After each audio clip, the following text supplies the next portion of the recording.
বিমান দেখলে ছেলেরা খুশি হইতো। আমরা দেখতাম স্কুলের উপর দিয়ে বিমান যাচ্ছে, এখন সবাই ভয় পায়। বাচ্চা কালকে স্কুলের গেটে ঢুকতে না ঢুকতে সাম্মু আবার তো ওই টাইমে স্কুলটা ছুটি হইব।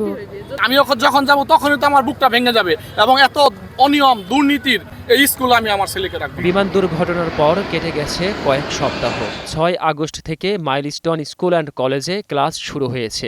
সহপাঠীদের হারিয়ে বাকরুদ্ধ শিক্ষার্থীরা বিদ্যালয়ে ফিরলেও মাথার উপর দিয়ে উড়ে যাওয়া বিমানের শব্দ তাদের বারবার মনে করিয়ে দেয় আগুনে পুড়ে যাওয়া সহপাঠীদের কথা। প্রতিনিয়ত মাইলস্টোন স্কুল অ্যান্ড কলেজের উপর দিয়ে এভাবেই বিমানগুলো উড়ে যায় এবং শিক্ষার্থীরা একসময় এই বিমান দেখলেই আনন্দে উৎসাহ নিত, কিন্তু এখন এই সময় এসে বিমান দেখলেই শিক্ষার্থীরা এক ধরনের আতঙ্কের মধ্যে আছেন, বলছেন শিক্ষার্থী এবং অভিভাবকরা। ম্যাক্সিমাম বাচ্চা স্কুলে খুব কম আসা যাওয়া কম করতেছে। যেমন ধরুন আমার বাচ্চাই যে আম্মু এখন যাবো না, আর কয়দিন যাক, বা বিমানের ভয় করে এখনো ঘুমের মাঝে বলে যে আম্মু এই যে বিমান দিনে অনেক 40 বারের মতো যায়, 40-50 বারের মতো। দেখলে সবাই বলতাম ওই যে বিমান কত বড় বিমান। এখন দেখলে ভয় করে। বিমান দেখলে ছেলেরা খুশি হইতো। আমরা দেখতাম স্কুলের উপর দিয়ে বিমান যাচ্ছে, এখন সবাই ভয় পায়। শুধু আমার ছেলে না, অনেক বাচ্চারা স্কুলে আসবে না, যারা বিমান দেখলে এখন ভয় পায়। ওরা তো আতঙ্কিত, ওরা অনেক বন্ধুদের হারাইছে, ওরা অনেক কষ্টে আছে। এখন বাচ্চারা তো স্কুলে আসতেই চায় না, তারা স্কুলের এদিক দিয়ে গেলেও তারা ভয় পায়। এরই মধ্যে বিদ্যালয় কর্তৃপক্ষ কাউন্সেলিং সেন্টারের মাধ্যমে পরিবেশ স্বাভাবিক করার চেষ্টা করছেন। তবে ভবিষ্যতে প্রতিষ্ঠানটির নিরাপত্তা বিষয়ে প্রশ্ন ও দাবি তুলেছেন অভিভাবকরা। আর এখানে বিমান বাহিনী বলে এটা রানওয়ে, প্রতিষ্ঠান বলে এটা রানওয়েতে পড়ে নাই। এটা তদন্ত করে যদি রানওয়েতে পড়ে থাকে তাহলে বিদ্যালয় অপসারণ করতে হবে, না হয় রানওয়ে অপসারণ করতে হবে। এখানে হয় শিক্ষা প্রতিষ্ঠান থাকবে অথবা রানওয়ে থাকবে।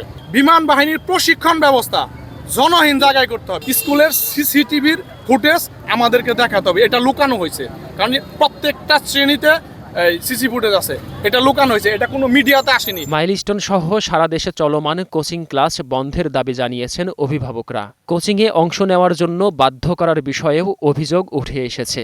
তো প্রথমত আমাদের মাইলস্টোন সহ বাংলাদেশের সকল শিক্ষা প্রতিষ্ঠানে কোচিং বাণিজ্য বন্ধ করতে হবে।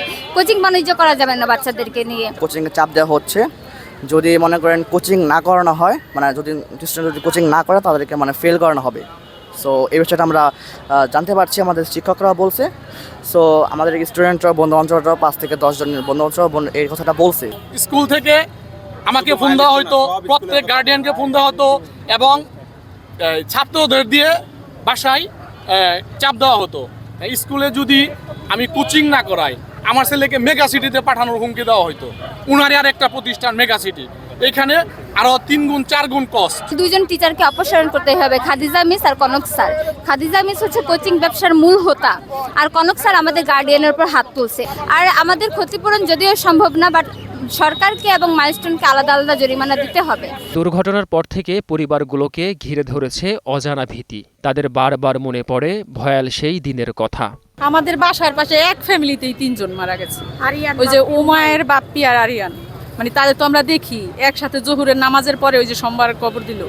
আর কি অবস্থা তাদের পরিবারের। এখানেও আসছে, আর আমার ছেলেও ক্লাসে 80 পড়ে, এনার মেয়ে পড়ে 6-এ। আমার ছেলে ওইখানে ছিল। আমরা যে কিভাবে আসছি ওই মুহূর্ত, এগুলা ভাবার মতো না। খেলাধুলার মাঠ, পজিশন আছে, সব ভালো আছে, যে বাচ্চারা এই কারণেই মাইলস্টোনে আসা। কিন্তু মাইলস্টোনে আসা যে এটা তো আমাদের অন্যায় তো না। এই কারণে আইসা কি আমাদের বাচ্চাদের এতগুলা নিষ্পাপ প্রাণ চলে গেল।